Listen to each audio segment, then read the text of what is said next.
Tony Robinson might very well be the most grieved person in the UK. The amount of injustice that this person had to suffer, and for what? For literally trying to defend his culture, to protect its culture against very wrong ideologies, against grooming gangs, against radical Islamic jihadists trying to come and erase his society, against people that want to threaten humans' rights, women's rights, children's rights, everything, racism. If you look at this video, you'll see that it started way long ago. And when I saw that video and I saw this young version of Tony Robinson, how they mocked him back then and just laughed at him. And look who's laughing now, especially in this video. That's a good video to show you the difference between what happened then. Look who's laughing now. I said, I've got death threats threatening my family. And she said, well, I haven't got death threats. Do you know why I haven't got death threats? Because I'm a nice person. Yeah? And I said, try and talk about Islam, you'll have death threats. 7 years later, she spoke about Islam, and then she's sitting on Loose Women crying, saying, oh, I've got death threats. It's like, welcome to the real world, darling. Yeah. What has happened to me through having this opinion and speaking out the way I do, it's destroyed my life, it's destroyed my wife's life, it's destroyed my mother's life. I live with constant death threats. I've got some of them here if you want to read when we talk about a two-tier policing system. I have to wear a bulletproof vest. I've got people wanting to murder me and massacre me. Well, then stop being a racist and a bigot. Racist? Can you Unbelievable. Look how everybody's clapping.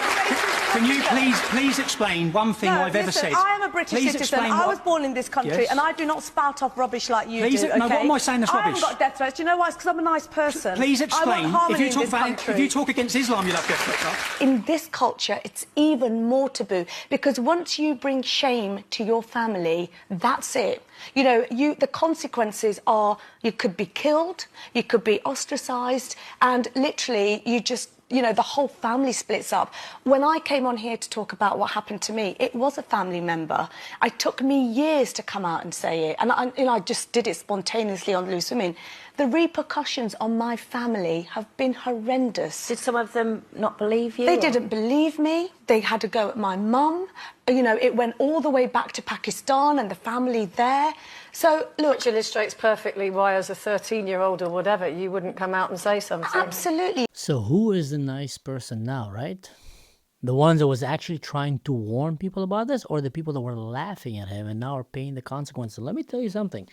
Most people that are defending radical Islam and standing on the side of radical Islam will suffer the consequences of these actions. And not only will they suffer, they will end up inflicting it on others, because what they did is they shamed people like Tony Robinson when he was coming and trying to warn you. Seeing this young man standing there and saying, like, I suffered, my children suffered, my wife, my mother, his entire family suffered death threats.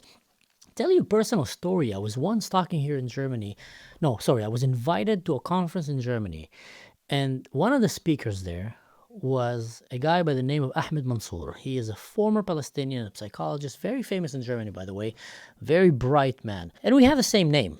And he is very much pro-Israel today, pro-Western civilization, and in general, anti-radical Islam and jihad. And after I finished speaking, I wanted to go and congratulate him and just talk to him. You know, we're both from Israel. And I came in and said, Marhaba Mansour, you know, my name is Mansour as well. And as I approached him, he smiled, but then two Secret Service bodyguards just jumped in front of me, literally with their hands next to their pistols. Now, I knew they were Secret Service because I've been trained and I can spot these guys usually.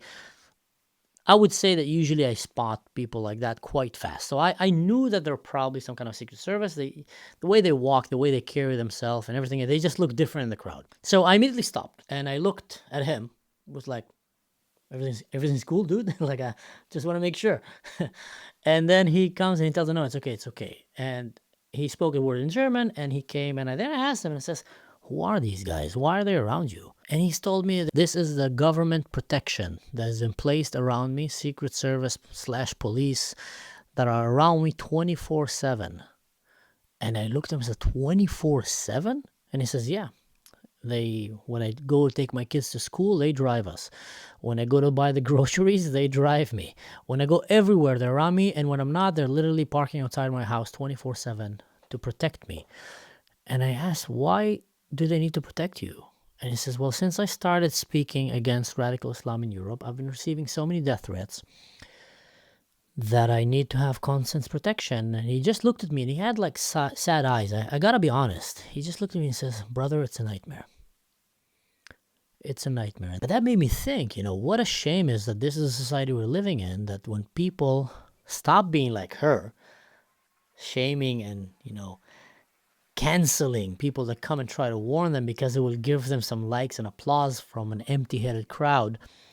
But when people actually stand for the truth and start warning, then they have to pay a price. But you know what? This is not the first time. Go and look at the book of Jeremiah. He was one of my favorite prophets. I remember as a kid when I was in Bible school in Israel. In every class in Israel in the school, they teach you a little bit of the Bible. And when the teacher came, in Bible class, not Bible school, when the teacher came and taught us about the story of Jeremiah, I remember looking halfway through the class, and I just asked her, and it says like, wow, the man's life got destroyed because he chose to listen to God and go warn his people. His people hated him. They threw him to jail. They spat at him. They humiliated him. They laughed at him. But he just felt it burning in his bones. He had to go and warn them, and he didn't stop. He was relentless. And often that is the price that the precious people among you that come to warn you, that's the price that they end up paying.